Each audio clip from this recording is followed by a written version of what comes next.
Bienvenue à Elizabeth Davis. Je suis Elizabeth Davis et ce que vous êtes sur le point d'entendre devrait inquiéter chaque Américain qui regarde la politique du carburant se dérouler en temps réel. Avant de commencer, veuillez appuyer sur le bouton d'abonnement tout de suite. Cette chaîne vous apporte des enquêtes que les médias grand public ne toucheront pas. Aimez cette vidéo si vous voulez plus de couverture percutante. Laissez un commentaire ci-dessous avec vos impressions et partagez ceci avec tout le monde qui doit comprendre ce qui se passe vraiment en Californie. Aujourd'hui, nous examinons un cas qui expose la mécanique de la rareté fabriquée. Pendant que des régulateurs de l'État ont forcé des centaines de stations-service de quartiers à fermer à cause d'une obligation de conformité de 2 millions de dollars américains, une seule poursuite environnementale a tué ce qui aurait pu être la plus grande station de carburant de l'histoire de Fresno, 32 pompes et 15 millions de dollars américains de recettes fiscales annuelles projetées, des prix d'essence qui auraient pu être de 50 cents à 1 dollar américain sous le prix du marché, tout ça disparu, l'explication officielle pointe des études de circulation et l'examen environnemental. Mais la chronologie raconte une autre histoire, celle d'une rareté dictée par les politiques, qui vise autant les plus petites stations familiales que les plus grands projets de soulagement. Comment la Californie en est-elle arrivée à un point où bloquer l'accès au carburant est devenu une procédure standard? Et qu'arrive-t-il quand la seule chose qui reste sur un terrain commercial de premier choix, c'est de l'asphalte vide et la promesse d'une essence à 12 dollars américains? Ben là, rien ne dit progrès comme transformer un terrain parfait en musée d'asphalte. Suivons l'argent, les poursuites et les familles prises entre les deux. Dans le nord-ouest de Fresno, les planificateurs municipaux ont assemblé des plans pour un projet qui aurait remodelé le paysage commercial de la région. La proposition prévoyait un entrepôt Costco de 210 à 9000 pieds carrés, presque le double de l'empreinte d'un magasin à grande surface standard, mais la vraie attention se concentrait sur ce qui se trouverait dehors. Une station de carburant à 32 pompes. La plupart des stations-service en Californie fonctionnent avec 8 à 12 pompes. Ce concept promettait quelque chose qui se rapprochait d'une installation à l'échelle d'un aéroport, avec la capacité de servir des milliers de véhicules chaque jour. Les plans comprenaient un lave-auto à service complet et un entrepôt de livraison du dernier kilomètre de 47 000 pieds carrés. Ce centre de distribution alimenterait la dépendance croissante de Fresno aux achats en ligne, avec tout des épiceries à l'électronique qui transiteraient par un seul nœud à haute efficacité. Les responsables municipaux ont vu les chiffres et ont reconnu une occasion qui se présente rarement dans la planification municipale. Pour Costco, la stratégie était brutale et efficace, vendre le carburant à perte et sous-coter chaque concurrent du marché de 50 cents à 1 dollar américain par gallon. L'entreprise ne cherchait pas le profit à la pompe. Elle achetait du trafic en magasin.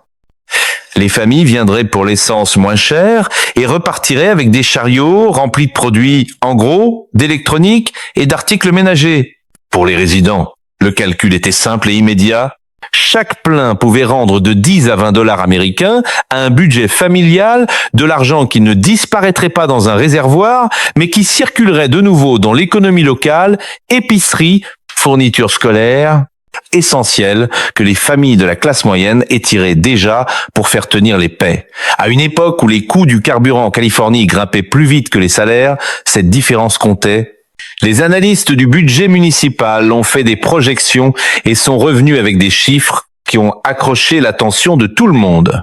La valeur imposable du site grimperait d'un peu plus d'1 million de dollars américains à près de 100 millions de dollars américains.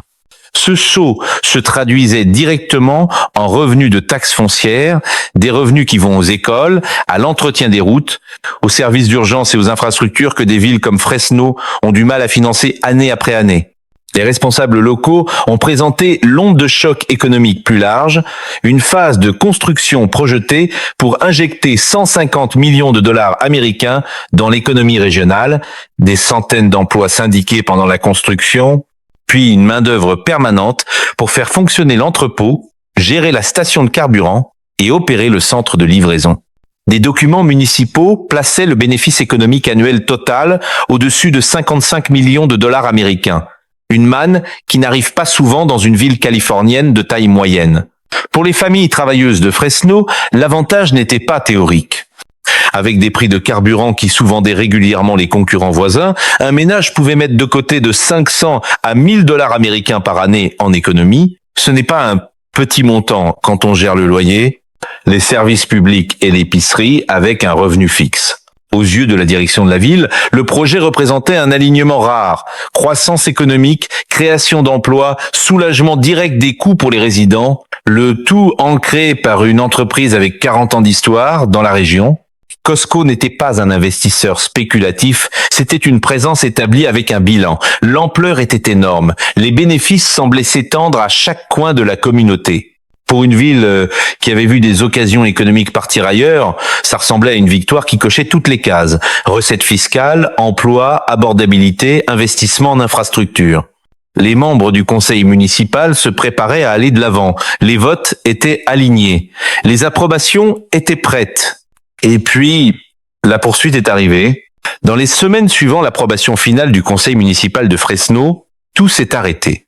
La promesse d'une méga station de carburant, le soulagement qu'elle offrait et les revenus qu'elle aurait générés ont été gelés par une contestation juridique qui allait prendre 2 ans à se régler. La Herndon Riverside Coalition for Responsible Planning and Development a déposé sa requête en mai 2024, quelques semaines seulement après que le conseil municipal de Fresno eut donné au projet Costco son feu vert final.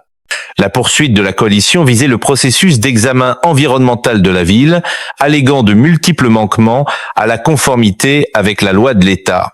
Au centre de la contestation se trouvait l'entrepôt de livraison du dernier kilomètre de 47 000 pieds carrés, désigné dans les documents municipaux comme le MDO.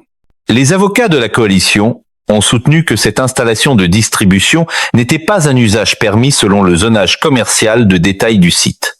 La ville avait classé le MDO comme accessoire à l'entrepôt principal de Costco, mais l'avocat de la coalition, Dan Brick, a insisté sur un point crucial.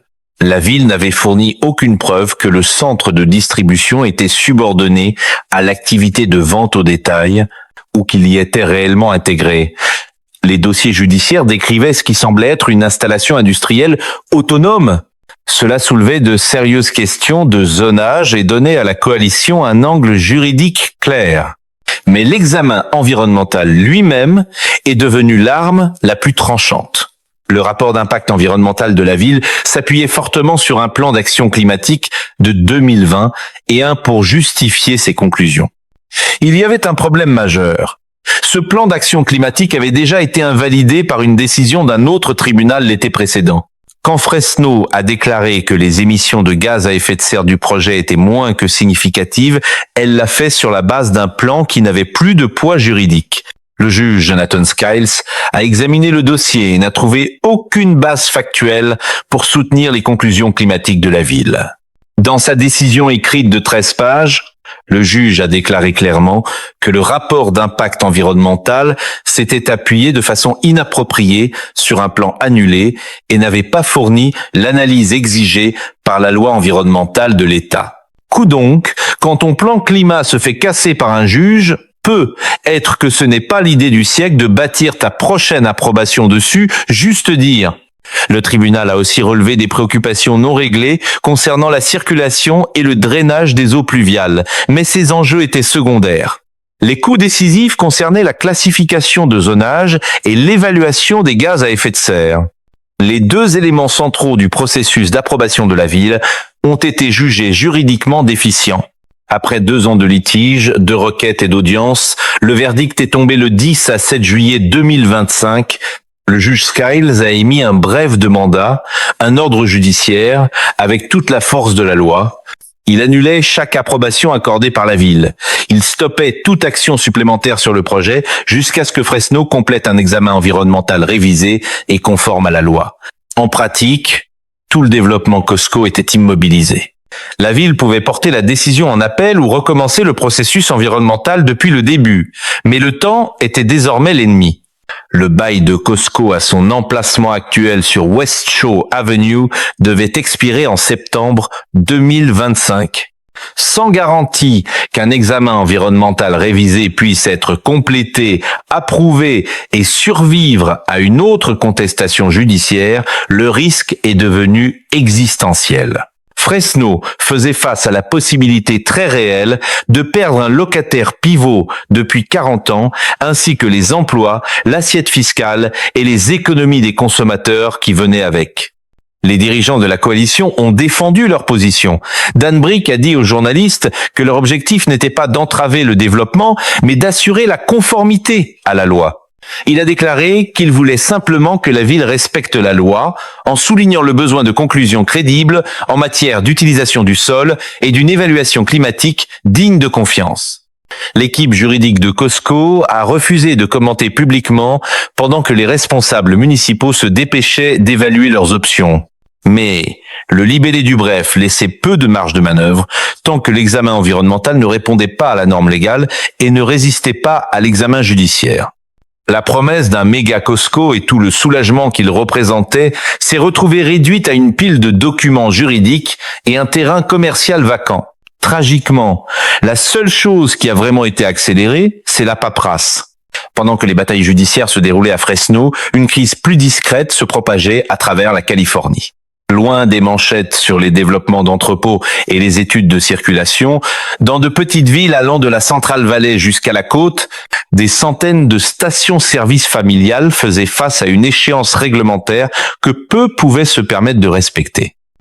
Le projet de loi SB 445 exigeait que chaque station-service exploitant des réservoirs souterrains à simple paroi les remplace par des systèmes à double paroi au plus tard le 1er janvier 2026. Le coût de la mise à niveau atteignait en moyenne près de 2 millions de dollars américains par site. Pour la plupart des propriétaires indépendants, ce montant était insurmontable. Les marges de profit d'une station indépendante typique tournent autour de 50 000 dollars américains par année, à peine assez pour couvrir la paie, les services publics et l'entretien. Certainement pas assez pour rembourser un prêt de 2 millions de dollars américains ou avancer le capital pour un remplacement complet des réservoirs. Parce que s'il y a bien une affaire que les petites entreprises adorent, c'est une surprise de 2 millions de dollars américains avec une chasse au trésor bureaucratique, bah oui. Les propriétaires se sont tournés vers le programme UST de l'État en espérant des subventions ou du financement à faible taux d'intérêt pour combler l'écart. Mais le processus de demande est devenu un labyrinthe bureaucratique. Une famille coréano-américaine qui exploitait une station aux couleurs de Shell depuis 3 décennies a soumis sa demande et a attendu près de 24 mois. Quand la réponse est finalement arrivée, ils ont appris que les approbations de financement étaient au point mort. Les entrepreneurs étaient complets jusqu'à l'échéance. Il n'y avait pas de voie réaliste vers la conformité. Un couple d'immigrants mexicains, exploitant une station Arco, a vécu la même épreuve. Ils ont déposé les papiers, payé pour des tests de contamination du sol, puis attendu pendant que les examens de permis s'étiraient dans une 2e année. Leur demande est restée sans réponse pendant que l'échéance continuait d'approcher. Une famille indienne dont la station-service avait été transmise du grand-père au père puis au fils a rencontré le même mur. Retard, refus, aucune réponse claire. Au début de 2026, l'issue était inévitable. Des centaines de stations indépendantes à travers l'État ont été placardées d'un avis rouge et forcées de fermer, non pas à cause de violations environnementales, non pas à cause de fuites de carburant ou de défaillances de sécurité, mais parce que le coût de la conformité, combiné au système d'aide lent de l'État, rendait la survie impossible. Des décennies d'investissement familial, des entreprises intergénérationnelles et des points de rassemblement communautaires ont disparu presque du jour au lendemain. Ce qui restait, c'était des terrains vides là où des stations-service fonctionnelles se tenaient encore quelques mois auparavant. Ces fermetures n'étaient pas des abstractions. Elles ont eu des conséquences immédiates et mesurables. Dans des zones rurales du comté de Fresno, les camions de pompiers parcourent maintenant jusqu'à 20 000 juste pour faire le plein avant de pouvoir répondre aux urgences. Avec des centaines de stations indépendantes fermées, la dernière source de carburant restante dans certaines communautés demeure sombre et abandonnée. Ce qui était autrefois un détour de 5 minutes pour les premiers répondants est devenu une course de 30 minutes. Les districts scolaires ont été forcés de raccourcir des circuits d'autobus. Les services ambulanciers planifient leurs cars selon ce qu'il reste d'une carte du carburant qui rapetisse rapidement. Le filet de sécurité s'amincit non pas à cause d'une catastrophe naturelle ou d'un effondrement du marché, mais à cause d'une échéance réglementaire et de la disparition lente d'une infrastructure essentielle. Le 30 et 1 décembre 2025, un autre coup est tombé. La raffinerie Phillips 66 dans la région de Los Angeles a fermé ses portes pour la dernière fois. Cette fermeture a effacé 139 000 barils par jour de production d'essence, soit environ 8% de l'approvisionnement total en carburant de la Californie. La raffinerie fonctionnait depuis plus d'un siècle. Ce qu'elle a laissé derrière elle, c'est un sol contaminé, une pollution chimique au PFAS et un plan de décontamination sans source de financement ni échéancier clair. À peu près au même moment, Valero a annoncé des plans pour vendre 1,1 milliard de dollars américains d'actifs en Californie. Chevron a déplacé son siège social corporatif au Texas. Chaque départ resserrait l'emprise sur l'approvisionnement. Moins de raffineries signifiait moins de concurrence. Moins de concurrence signifiait plus de concentration du pouvoir de marché. Et plus de concentration signifiait un risque plus élevé de manipulation des prix. Un siècle de raffinage se termine, l'approvisionnement chute et on est supposé faire semblant d'être surpris à la pompe. C'est quel mystère. À Fresno, les automobilistes ont commencé à comparer les prix de l'essence comme des cours boursiers. 5 dollars américains et 29 cents américains le gallon à la station ouverte la plus proche.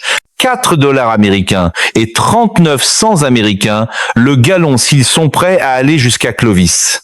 Pour certains résidents, ça veut dire un aller-retour de 30 000 en brûlant jusqu'à 3 gallons de carburant juste pour économiser 90 cents américains par gallon.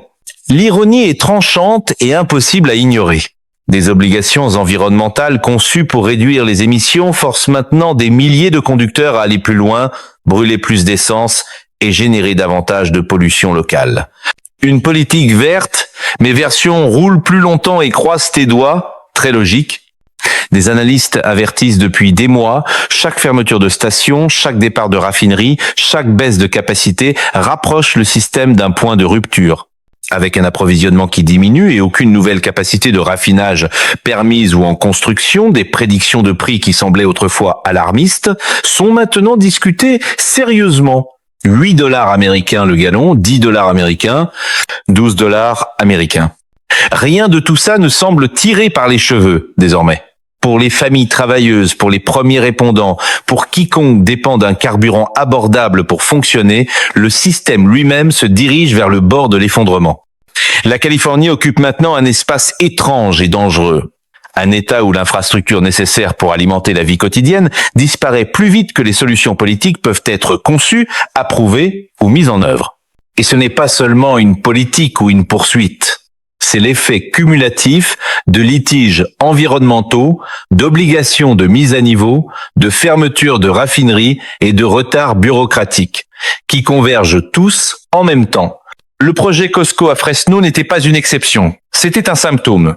Quant à la fois de petites stations familiales et des projets de soulagement à grande échelle se heurtent au même mur réglementaire et juridique, le résultat est prévisible. Rareté. Des prix plus élevés, un accès réduit, les familles paient plus, les premiers répondants roulent plus loin, les services en souffrent. Pendant ce temps, les décideurs doublent la mise sur le même cadre qui a produit la crise. Ils défendent le processus, ils citent la protection de l'environnement, ils pointent la conformité légale. Mais rien de tout ça ne change ce qui se passe sur le terrain. À Fresno, le terrain vacant où une station Costco à 32 pompes aurait pu se tenir demeure vide.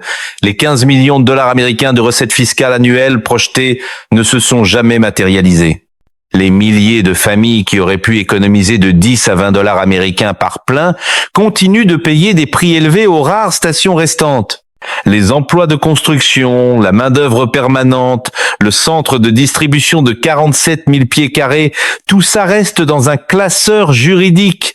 À travers l'État, des centaines d'anciens sites de stations-service restent abandonnés. Des clôtures en mailles de chaîne, de l'asphalte fissuré, des enseignes délavées à leur place. Rien. Aucune infrastructure de remplacement. Aucun plan pour ramener l'accès au carburant. Seulement des trajets plus longs, des coûts plus élevés et des communautés forcées de s'adapter du mieux qu'elles peuvent. Rendues là, L'infrastructure la plus fiable de la Californie, c'est l'enseigne fermée. Les raffineries continuent de réduire leurs opérations. Les entreprises énergétiques continuent de déplacer leur capital hors de l'État. L'approvisionnement en carburant continue de se resserrer. Et l'environnement réglementaire qui a produit ce résultat demeure largement inchangé. Pour les familles qui tentent de gérer leur budget, rien de tout ça n'est abstrait. Ça se ressent chaque fois qu'elles font le plein. Chaque fois qu'elles calculent si un trajet de 30 000 pour une essence moins chère vaut l'essence brûlée pour s'y rendre. Chaque fois qu'elles voient des véhicules d'urgence retarder une intervention parce que la source de carburant la plus proche est à 20 000. C'est une crise qui n'a pas été causée par une guerre, une catastrophe naturelle ou une défaillance du marché. Elle a été conçue, une politique à la fois. Alors que l'infrastructure de carburant de la Californie s'effondre sous le poids de règlements cumulés et d'un blocage juridique, les familles, les travailleurs et les premiers répondants qui dépendent de ce système se retrouvent à naviguer dans les débris. Ce n'est pas une question de politique, c'est une question de mathématiques. L'offre diminue, la demande ne diminue pas, les prix montent, l'accès chute. Et l'écart entre les intentions des politiques et les conséquences dans le monde réel n'a jamais été plus grand. Si vous avez trouvé cette enquête utile, abonnez-vous à Elizabeth Davis tout de suite. Cette chaîne va continuer de couvrir les histoires que les autres ne toucheront pas. Laissez un commentaire ci-dessous. Dites-moi ce que vous pensez qui alimente vraiment cette crise. Est-ce la protection de l'environnement ou autre chose? Partagez cette vidéo avec votre famille, vos amis, vos collègues. Les gens doivent voir ce qui se passe avant qu'il ne soit trop tard. Et voici la question qui nous reste. Quand la dernière station indépendante fermera, quand la dernière raffinerie quittera l'État, quand l'essence atteindra 12 $ américains le gallon et que les véhicules d'urgence ne pourront pas répondre à temps, est-ce que quelqu'un sera tenu responsable? Ou est-ce qu'on nous dira simplement que c'était le prix du progrès? La réponse à cette question s'écrit en ce moment même. Et jusqu'ici, personne au pouvoir ne semble intéressé à changer le scénario.